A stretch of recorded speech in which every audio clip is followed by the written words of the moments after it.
Okay, today Mazzy is going to make a French omelet and hash browns. So I've chopped up some chives. I had a few pieces of leftover bacon, so I chopped that up. Here we have some Gruyere cheese. Not a whole lot of cheese just because Gruyere is kind of strong and it's not a cheese that you want to overpower the dish with. I have 4 eggs, which we will discuss in length later. Some ice water over here. So in making hash browns, there's a lot of ways to do that. And why I'm making the video on the hash browns is because I feel like I finally figured out how to make what I would call the perfect hash brown.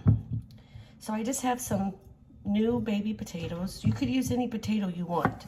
The key to this is, and as you'll see, this knife I have is very sharp, which makes it much easier. Again, these are Global brand knives, which I love to use.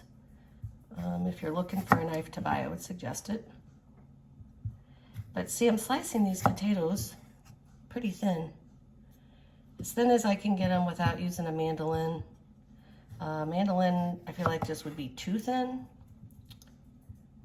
But once you get your potato sliced, you can kind of separate it in half, like this. And then just give it a very, again, dice the other way.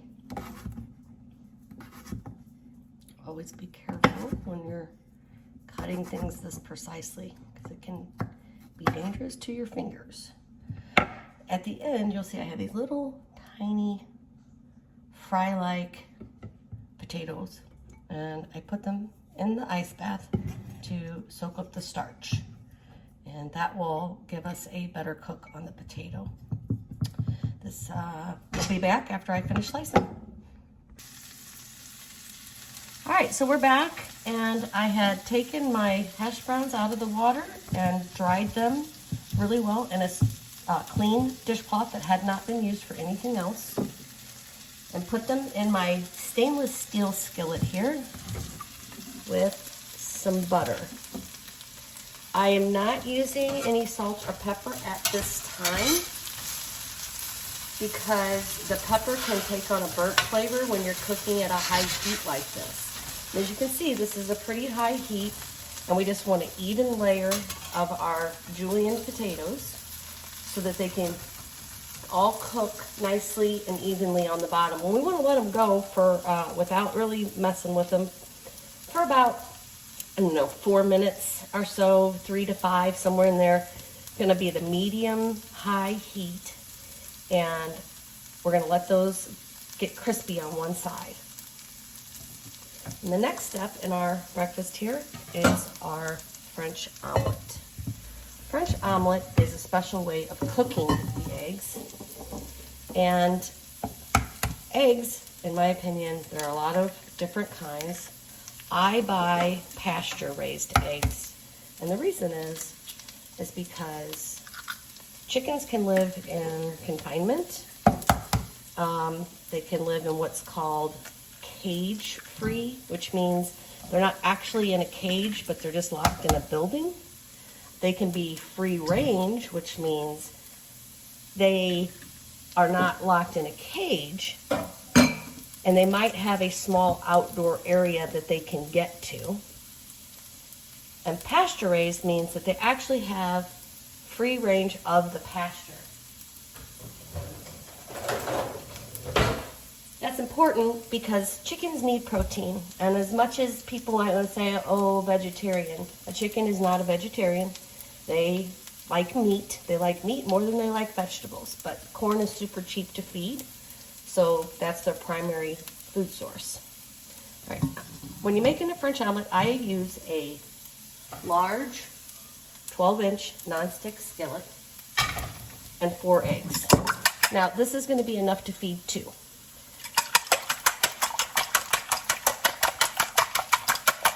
You want to make sure you incorporate to where there's no white, but don't get it too overly foamy because then you'll start to break it down.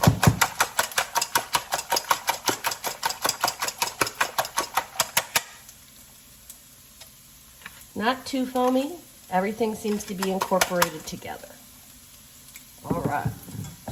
So that you can see, because making a French omelet is a technique issue, I am going to swap burners so I can have this one close up to you. I'm going to reduce that heat down to just below medium.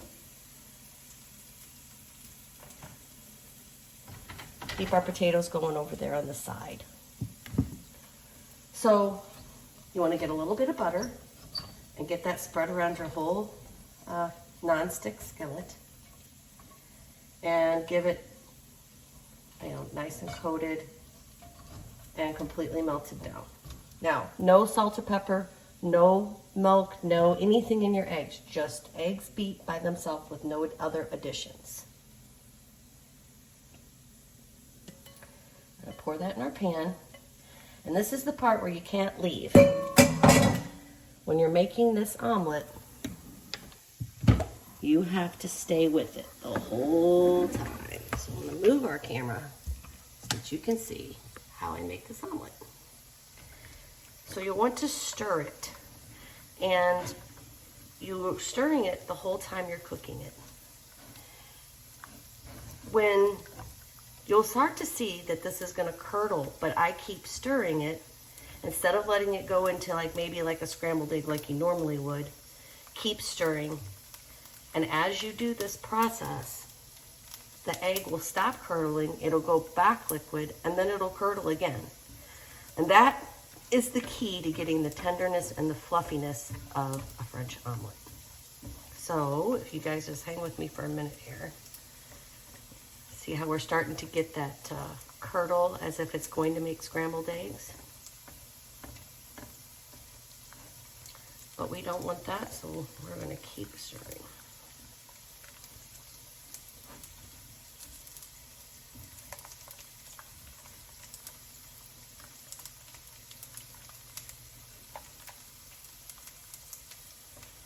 So the reason I'm doing this YouTube channel is because I feel like there's so many things that people may not make because they don't realize how easy it is. And the second reason is because I like to be able to show people how to make things. I find on the internet there's a lot of recipes that, it feeds 8, it feeds 10, it feeds 12. And most people don't need to make that much food. So when I'm making, I usually am trying to make it just for 2, but you can always make more. Harder to eat a bunch of leftovers sometimes.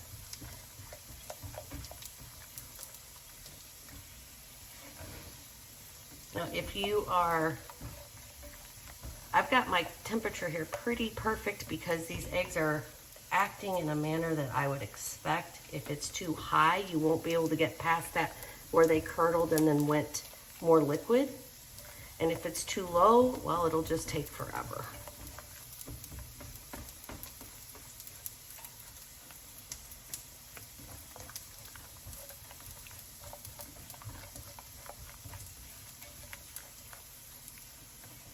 Our hash browns are over here working. I'm going to take them off the heat for a minute because I can't leave my eggs. And as you can see, they need a flip. See how they're getting too brown right there? But we have to stick with our French omelet. It's very particular. Now, as we're getting to this point, you're like, oh my God, how is that ever going to be an omelet? I mean, she just is making scrambled eggs. But here's where the magic comes. You take this, turn your heat off.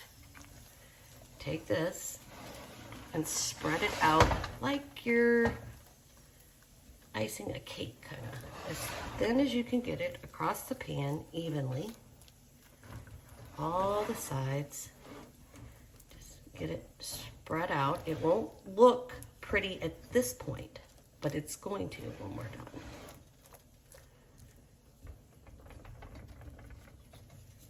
All right. Now, I'm going to take that off the heat for a second because I want to flip. Sorry for that. These hash browns over.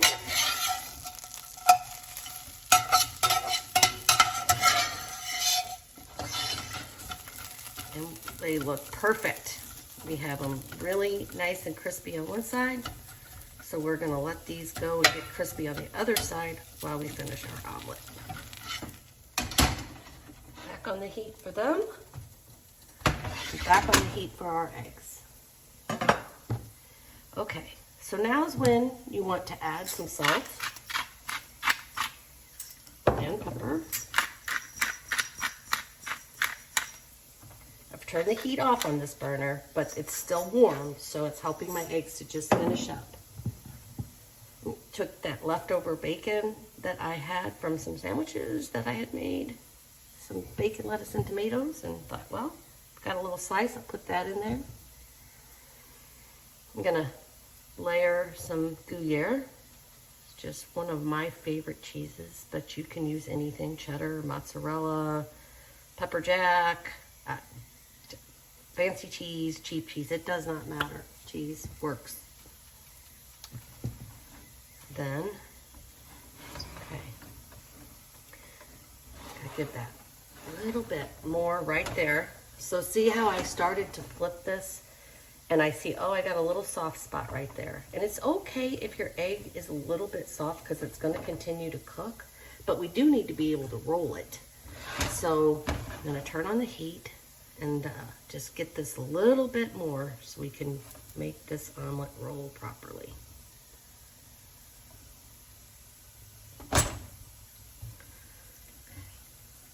Here we go. See, I'm taking the spatula and I'm just making like a burrito, okay? Sometimes you have to use a finger to help you out. Get it to roll and roll.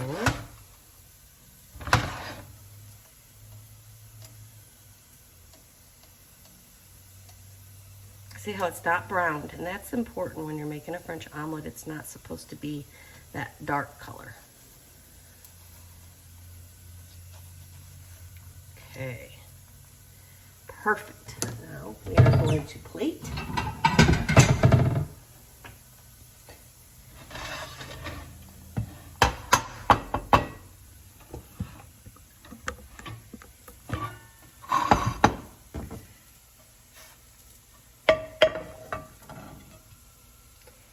Now, we have a little bit left over right there, but that's the tasty bit that we can have for chef's snack.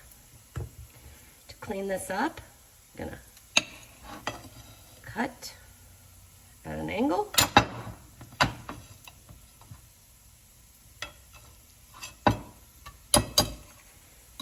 Squish our loose bacon back in. I'm gonna put a little bit more salt and pepper on the top. I'm going to sprinkle that with chives. And then our hash browns are done.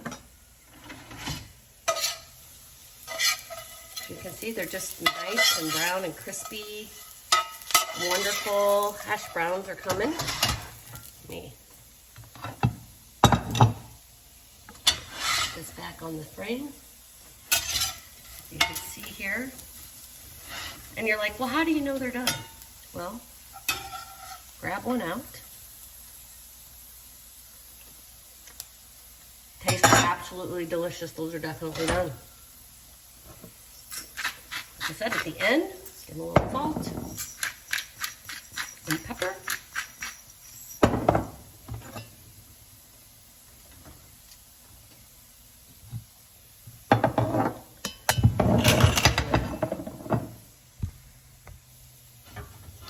Add that to our plate.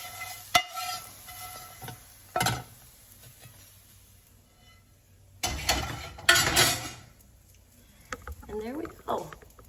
French omelet with hash browns.